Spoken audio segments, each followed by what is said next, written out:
안녕하세요. 옴스입니다. 오늘은 국민건강보험공단 지원자들을 위한 자소서 작성법 가이드를 준비했고요.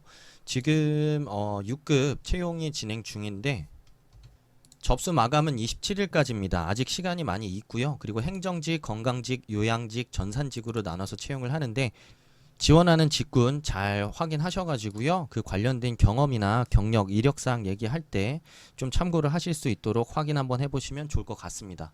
오늘 저는 자소서 작성법 위주로 좀 말씀을 드릴 거고요. 첫 번째 경험 및 경력 기술 사항 작성법부터 나머지 4개 항목 어떻게 작성하고 접근하면 좋은지에 대한 내용 하나씩 풀어보도록 하겠습니다. 자, 먼저 첫 번째 항목부터 바로 살펴보도록 하겠습니다. 여러분들이 지원서에 작성한 경력과 경험에 대해서 서술하는 항목이고요. 지원 분야와 관련된 경험을 서술하시면 되는데 우선은 이번에 채용하는 직군을 크게 보면은 요렇게 4개 직군이 있습니다. 행정, 건강, 요양, 전산 요렇게 4개가 있는데요. 사실 여러분들이 이거 쓸 때 직접적으로 관련이 있는 사람은 거의 없다고 볼 수가 있습니다. 무슨 뜻이냐면 직접 관련은 보건이나 의료 분야에 종사했던 분들 내지는 실제 전공을 하셨던 분들 예를 들면 뭐 사회복지 내지는 뭐 간호학 이런 것들을 전공하신 분들이 되겠는데 이런 분들이 아니어도 충분히 쓸 수가 있겠죠. 그래서 직접적인 관련성이 있으신 분들은 쓰면 되는데 그런 게 아닌 사람들 너무 걱정하실 필요가 없습니다. 왜냐하면 행정직을 수행하거나 건강직을 수행하거나 전산직 빼고 요양직까지 전부 다 사실은 어떤 측면에서 이 유사성이 있냐면 이렇게 쓰겠습니다. 행정입니다. 행정. 그냥 다만 행정은 정말 일반 행정이고 건강은 건강과 관련된 분야에서의 행정, 요양은 요양 분야에서의 행정입니다. 실제로 여기 행정직군의 직무기술을 보면 여기 밑에 보시면 아시겠지만 건강보험 이제 자격부과하고 징수하는 일반적인 행정 업무부터 경영기획, PR, 고객관리, 통계, 총무, 인사, 사무행정, 예산, 회계감사 모든 내용이 사실 포함이 됩니다.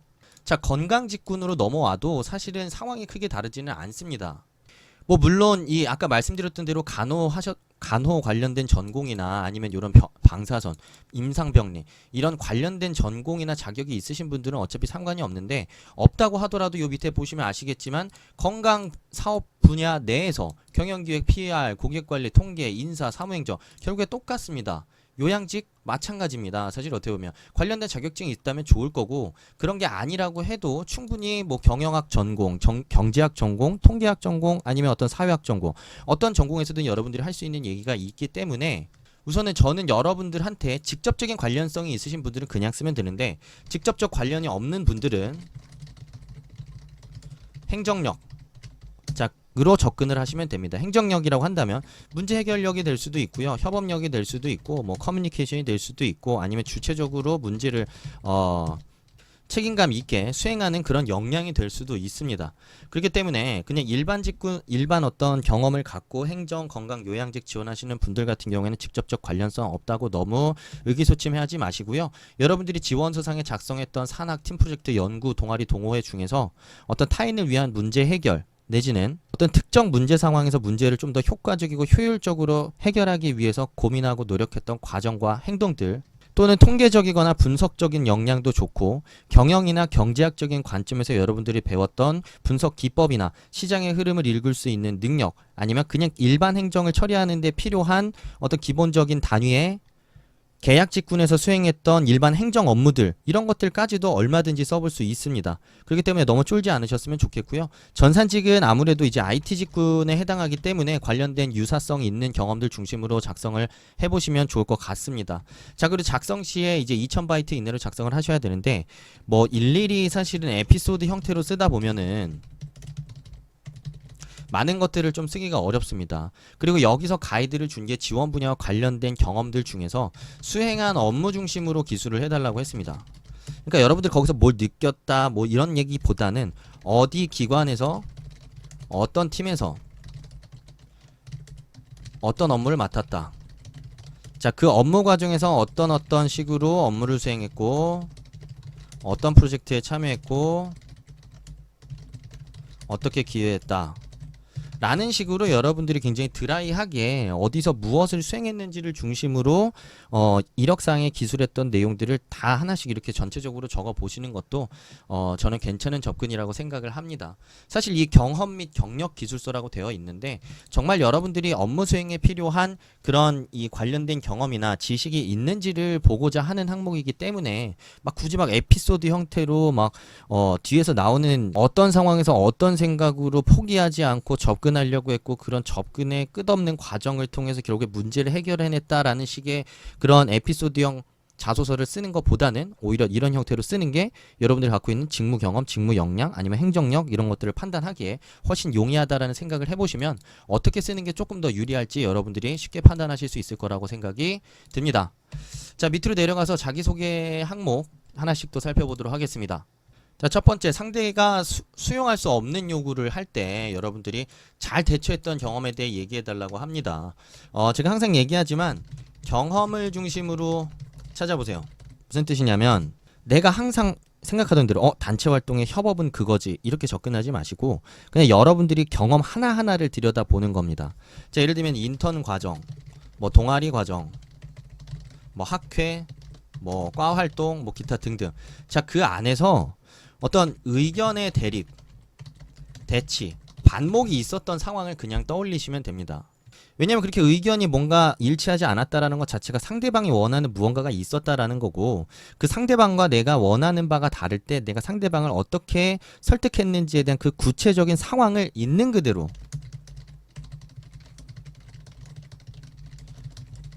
쓰면 되기 때문에 우선은 그런 경험이 있는지를 우선 찾아보는 게 중요한 거지 평소에 어떤 경험을 내가 설득으로 썼다 내가 협업으로 썼다 라는 식으로 자꾸 접근하게 되면은 요런 제가 얘기하는 이 과정에서의 디테일이 드러나지 않을 가능성이 매우 높습니다. 그렇기 때문에 경험을 중심으로 찾아볼 것을 제가 먼저 권해드리고요. 자, 순서대로 접근하시면 됩니다. 그런 경험을 찾았다. 자, 그러면 어떤 활동에서 자, 어떤 상황이었는지 자, 그 상황에서 누구는 나에게 어떤 요청을 했는데 그 요청이 어떤 이유로 수용이 어려운 상황이었는지 구체적으로 이렇게 디테일을 채워가면서 서술을 하시는 겁니다. 자, 그래서 나는 여기서 어떤 생각을 했는지 자, 예를 들면 여기서도 구체성 있게 쓰세요. 어떤 건 가능했는데 어떤 이유 때문에 어려움이 있어서 어떤 식의 협의가 필요하다고 생각했는지에 대한 구체적인 그런 여러분들의 생각을 좀 써보시고요.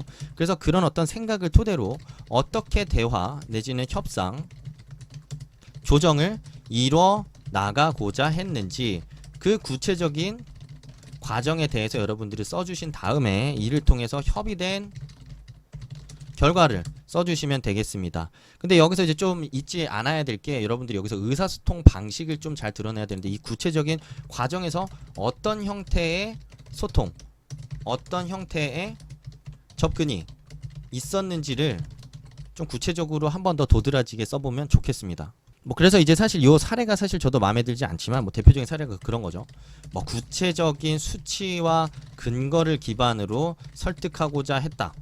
뭐 이렇게 얘기할 수도 있고 뭐 아니면 감정에 호소하고자 했다 아니면 당위성을 중심으로 분명하게 그 친구를 설득하고자 했다 뭐 여러가지 이유가 있겠죠. 의사소통 방식을 분명하게 좀 드러내주고 여러분들이 이 이야기를 끌어갈 때 항목에 맞게끔 잘 써볼 수 있을 거라는 생각이 듭니다. 취업은 옴수접수. 자, 두 번째 항목 어떤 목표를 가지고 일을 추진했으나 뜻대로 되지 않아 고생했던 경험입니다.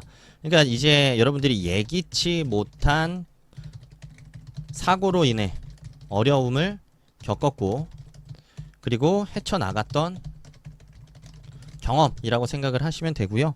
그래서 또 이것도 그냥 통상적으로 자꾸 쓰던 대로 습관대로 쓰지 마시고 경험을 좀 생각해 보세요. 어떤 프로젝트를 어떤 과제를 수행하고 있었는데 예기치 못한 문제가 발생해서 우리가 난항을 겪었던 상황을 생각하시면 됩니다.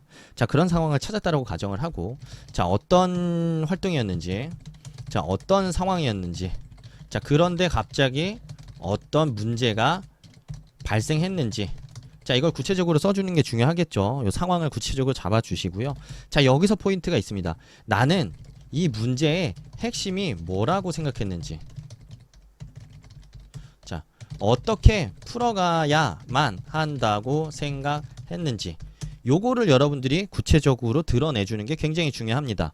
왜냐하면 당시 상황을 간략하게 기술하고 본인이 파악한 문제점과 대처 방식을 구체적인 행동 중심으로 서술해달라고 했거든요.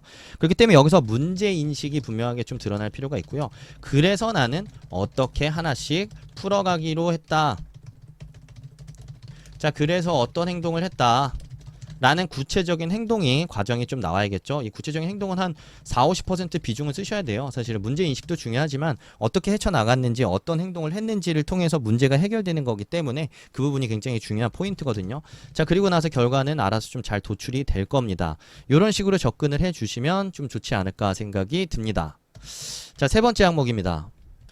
자, 단체 내에서 좀 새로운 항목이긴 한데요. 우리 팀이 뒤지고 있을 때 어떻게 빠르게 혹은 역전을 할 수 있었냐라는 겁니다. 그래서 여러분들이 뭐 수업 시간에 과제가 될 수도 있을 것 같고요. 아니면 공모전에 참여한 걸 수도 있고 학회에서 조모임도 할 수가 있습니다. 자, 분명한 건 여러분들이 초반에 잘 안 되고 있었겠죠. 자, 그리고 다른 팀은 진도가 많이 나가고 있었을 겁니다. 자, 이 부분을 좀 최대한 구체적으로 표현해 주세요. 왜냐면 피상적으로 다른 팀은 진도가 쭉쭉 나가고 있었는데 우리는 주제 논의하느라고 부영하고 있었다 이렇게 표현하기보다는 다른 조는 이미 2주 동안 얼만큼이 진행됐는데 우리는 2주 동안 주제도 제대로 설정되지 않아서 우왕좌왕하고 있었다 라는 식으로 구체적으로 상황을 좀 드러내 주시고요. 여기서 뭔가 여러분들이 위기의식을 느끼는 포인트가 좋겠죠. 위기의식을 느껴요. 왜냐면 우리가 많이 뒤지고 있구나. 그러면은 지금처럼 하다가는 안 되니까 어떤 변화가 필요하다고 생각했을 거예요. 그런 구체적인 상황 인식을 좀 보여주고 나서 그래서 어떤 변화를 만들고자 시도하게 되었다 라고 여러분들이 접근하시는 게 좋은 흐름인 것 같고요. 자, 여기서 어떤 변화를 시도하게 되었다라고 얘기를 하는 관점에서 또 하나 좀 신경 써줬으면 하는 게 뭐냐면 소속된 팀의 미흡한 점을 보완할 방법에 대해서, 그러니까 기존에 우리가 뒤처졌던 이유에 대한 명확한 분석과 이를 해결하기 위한 솔루션 도출, 자, 그리고 이를 어떻게 실행했는지에 대한 과정이 구체적으로 드러나는 게 중요하겠습니다. 그리고 나서 결과를 여러분들이 도출하시면 될 거고요. 자, 마지막 항목 보겠습니다. 다소 불편하고 부적절하다고 생각했던 조직의 규칙이나 절차가 있다면 얘기해 주시기 바랍니다.